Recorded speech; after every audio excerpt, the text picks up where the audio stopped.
ओम श्री महागणाधिपतये नमः। वागर्थाविव संपृक्तौ वागर्थ प्रतिपत्तये जगतः पितरौ वंदे पार्वती परमेश्वरौ उमा महेश्वराभ्यां नमः। सर्वेषां भक्तजनानां आचरित संपूर्ण सकल पुण्य फलावाप्तिरस्तु। మీ అందరికీ కూడా ఒక చాలా మహత్తరమైనటువంటి విషయం, జీవితం దేదీప్యమానంగా ప్రకాశించాలి. ఇప్పుడు జరుగుతున్నటువంటి రెండు గ్రహాల కలయిక వలన రాబోయేటువంటి అనర్థాలు ఎన్నున్నాయో అందరం గత కొంతకాలంగా కొన్ని రోజులుగా చూస్తూనే ఉన్నాము. మరి కొన్ని రోజులలో విశృంఖల విజృంభణం కూడా మన దేశంలోనే కాకుండా విదేశాలలో కూడా ఖచ్చితంగా చూడక తప్పదు.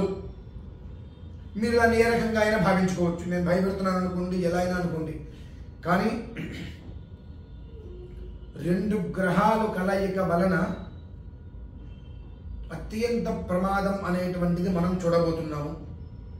అందులో ఎలాంటి సందేహము లేదు. ఎన్ని ప్రాణాలు గాల్లో కలుస్తాయో కూడా మనం చెప్పలేము. ఎన్ని ప్రాణాలు గాల్లో కలుస్తాయో కూడా మనం చెప్పలేము. మన వంతుగా మనం చేయవలసింది ఏమిటి అంటే, ఆపడం కష్టం, తగ్గించే ప్రయత్నం, ఈశ్వరారాధన. ఎవరింటో వారు అమావాస్య దాటే వరకు శివ పంచాక్షరి నామం ఎంతగా మీరందరూ చేయగలిగారో అంతగా కొన్ని వందల మంది ప్రాణాలను మీరు కాపాడిన వాళ్ళు అవుతారు. యావత్ భారతంలో అత్యంత శక్తివంతమైనటువంటి అమావాస్య సోమవతి అమావాస్య కలిసి వస్తుంది. శ్రావణ మాసం మొదటి సోమవారంతో శ్రావణ మాసం ప్రారంభమైంది. రెండవ సోమవారం రాహు నక్షత్రంతో వచ్చింది. మూడవ సోమవారం పౌర్ణమి, నాలుగవ సోమవారం కృష్ణాష్టమి రోహిణి నక్షత్రం, ఐదవ సోమవారం మఘ కేతు నక్షత్రం.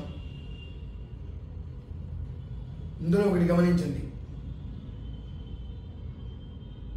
ఏమిటి అంటే అది రాహు కేతువులు. ఈ రెండు నక్షత్రాలు కూడా సోమవారంతో కూడా వచ్చాయి. అలాగే పౌర్ణమి రోజు నాడు, శ్రావణ మాసం కదా, శ్రవణ నక్షత్రం, రోహిణి హస్తాశ్రవణం అంటాం మనం, శ్రవణ నక్షత్రం వచ్చింది. అలాగే కృష్ణాష్టమి రోహిణి నక్షత్రం. ఇవి అన్నీ కూడా కృత్తిక రోహిణి రెండు కలిసి వచ్చినాయి.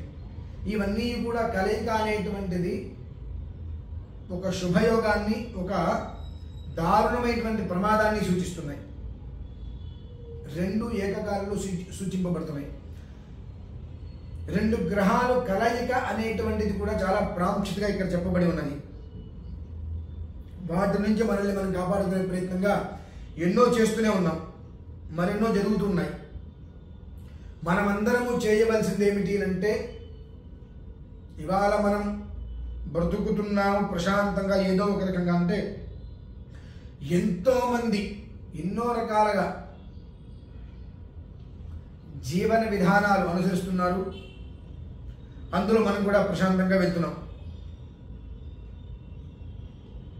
ఎలాంటి మారణకాండ మనం చూడవద్దు, మనం వినవద్దు అనేటువంటి ఆలోచన మనకు చాలా అవసరం. దానికి ఏమి చెయ్యాలి అంటే, ఈశ్వర నామం లయకారకుడు, ఆయనే మొత్తాన్ని కాపాడేటువంటి వాడు. ఇప్పుడు ఆయన నామాన్ని మీరు ఎంతగా ఆరాధిస్తారో అంతగా ప్రమాదం నుంచి మనం బయటపడతాము.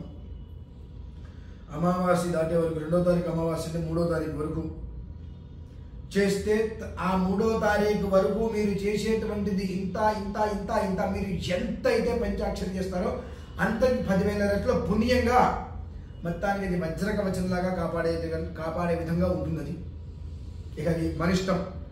అందరూ బాగుండాలి, అందరితో పాటు మనం ఉండాలి అని అనుకుంటాము. నేను బాగుంటే చాలు అనేటువంటి స్వార్థంతో మనం ఉంటామా అనేటువంటిది మన విజ్ఞతకే మనం ఆలోచించుకోవాలి. ఎవరి విజ్ఞతకి వాళ్ళకి వదిలేస్తున్నాము.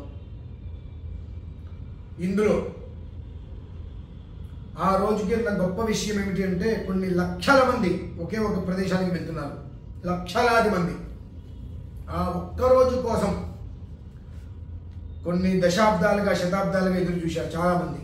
ఆ ఒకే ఒక్క రోజు కోసం ఆ రానే వచ్చేసింది. ఆ ఒక్కరోజు సోమవతి అమావాస్య.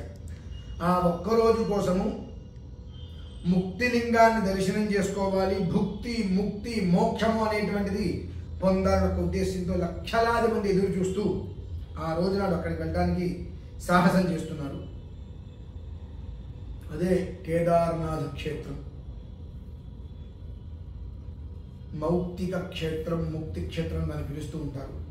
ఆ కేదార్నాథ్ క్షేత్రం ఎంతో మంది, కొన్ని లక్షలాది మంది ఆ రోజు నాడు అక్కడికి ప్రయాణమై సిద్ధమయ్యారు. అందులో మేము కూడా ఒకరం. 1వ తారీఖు ఉదయం బయలుదేరుతున్నాం. 1వ తారీఖు సాయంత్రానికి ఉదయం బయలుదేరి మధ్యాహ్నం వరకు డెహ్రాడూన్ వెళ్ళి డెహ్రాడూన్ సాయంత్రం వరకు అయితే అటు పాధా వరకు కానీ లేదా గౌరీకుండ్ కానీ వెళ్ళడం అనేటువంటిది జరుగుతుంది. ఆ లక్షలాది మందిలో మేము కూడా ఉన్నాం.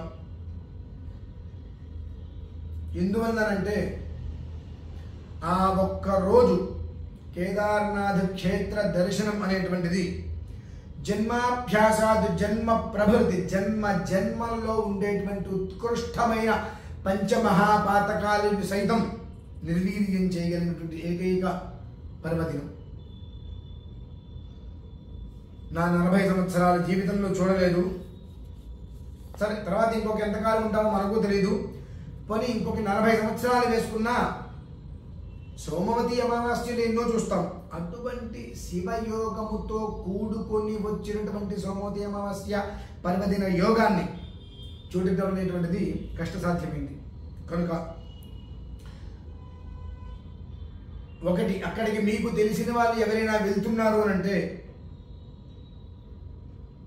మీ కృతంగా కూడా వారు అక్కడ ఏదన్నా చేసేటువంటి విధానంగా మీరు ఉపకారంగా సహకారంగా ఉండండి, లేదా మీరు కూడా అక్కడికి వెళ్ళే ప్రయత్నం చేయండి. 3వ విధానం, చక్కగా వెళ్ళిన వారందరూ కూడా క్షేమంగా తిరిగి రావాలి తండ్రి.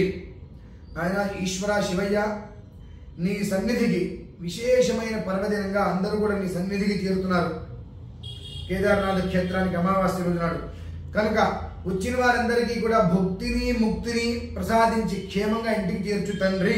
ఇది ఒక్కటే మేమందరం కూడా మిమ్మల్ని కోరుకుంటున్నామని చెప్పి ప్రతి ఒక్కరూ కూడా ఎంత కుదిరితే అంత ఓం నమ శివాయ, ఓం నమ శివాయ, ఓం నమ శివాయ అనేటువంటి పంచాక్షరి నామాన్ని స్మరిస్తూ అందరి యొక్క మంచిని కోరుకొని తద్వారా వచ్చేటువంటి ఫలితంతో మీరందరూ కూడా సుఖక్షేమంగా ఉండాలని కోరుకుంటాను. ఎందుకంటే కొన్ని లక్షలాది మంది అక్కడికి వెళ్తున్నారు. కొన్ని లక్షలాది మంది తిరిగి రావాలని మనం కోరుకుంటున్నామంటే ఆ ఫలితం మనకు ఏ స్థాయిలో భగవంతుడు ఇస్తాడు అనేటువంటి ఒక విషయాన్ని అందరూ కూడా గమనించుకొని అందరి క్షేమాన్ని కోరుకోవాలని కోరుకుంటూ తద్వారా మీరందరూ కూడా సుఖక్షేమంతో ఉండాలని కోరుకుంటూ సెలవు తీసుకుంటున్నాను. ఓం శ్రీ మహాగణాధిపతయే నమో నమః. స్వస్తి.